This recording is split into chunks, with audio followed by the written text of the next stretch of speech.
Mes chers compatriotes, Françaises, Français, aux Invalides, aujourd'hui, toute la France était réunie par rapport au Hamas, qui s'est passé à partir du 7 octobre 2023. Toutes ces personnes ont perdu la vie. Et ils n'avaient rien demandé à personne. La France partage l'autre sentiment par rapport aux familles qui ont perdu des personnes qui lui coûtaient cher. Et la France aujourd'hui veut leur rendre hommage. Vous avez vu chaque photo défiler aux Invalides par rapport à ces personnes qui ont perdu la vie et qui n'ont rien demandé à personne.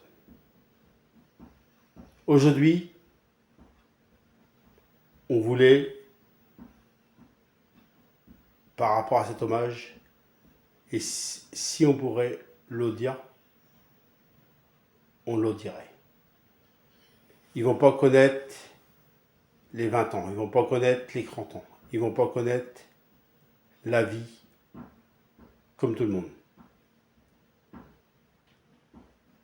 Alors pour les familles, pour ceux-là qui ont été touchés de près par rapport à ce 7 octobre au Hamas et qui ont perdu la vie, je vais vous demander quelques secondes de silence en hommage à toutes ces personnes que vous avez vues en photo, aux Invalides et les personnes qui ont perdu la vie à partir du 7 octobre 2023. Et la France est réunie pour leur rendre hommage et pour se rappeler d'eux. De très très fort, je vous demande quelques secondes de silence. Je vous en remercie, mes chers compatriotes.